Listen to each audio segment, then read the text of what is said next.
Hello, તો આજે આપણે માતૃશક્તિના પેકેટમાંથી રેસીપી ટ્રાય કરીએ છીએ. તો એના માટે આપણે પહેલાં વેજીટેબલ્સ કટ કરી લીધા છે, પછી દહીં લીધું છે, ચણાનો લોટ, માતૃશક્તિનો પાવડર, બાજરીનો લોટ, આદુ મરચાં લસણની પેસ્ટ અને સૂકી મેથી. તો આ બધું આપણે લઈ લેવાનું છે. પછી બધું સારી રીતે મિક્સ કરી દેવાનું છે અને એને થોડી વાર માટે રેસ્ટ આપી દેવાનું છે. પછી જો આ રીતે સારી રીતે મિક્સ કરી અને જો ટિક્કીનો શેપ આવે તો એવો શેપ પાડી દેવાનો. નહીંતર થોડુંક ઢીલું લાગતું હોય તો ભજીયાની જેમ પણ આપણે એને પાડી શકીએ, પણ ભજીયા પાડો તો થોડીક વાર એને વધારે ચડવા દેવાના, જેથી અંદરથી કાચા ન રહીએ. તો આપણે જો ટિક્કી બનાવીએ છીએ થોડાક ભજીયાની જેમ પણ ટ્રાય કરીએ છીએ. તો માતૃશક્તિના પેકેટમાંથી મીઠી જ વસ્તુ નહીં પણ ઘણી બધી આપણે ચટપટી વસ્તુ પણ બનાવી શકીએ, કેમ કે મીઠી વસ્તુ ઘણા બધા લોકોને ભાવતી ના હોય. તો આપણે આવું પણ કંઈક યુનિક ટ્રાય કરી શકીએ છીએ.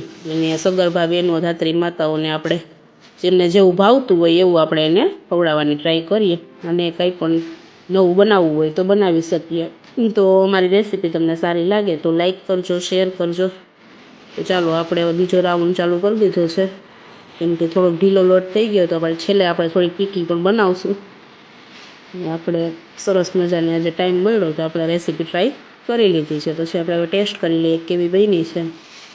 તો જો અમારા બેનને અમે બે ટેસ્ટ કરીએ છીએ, અમને તો સારી લાગી.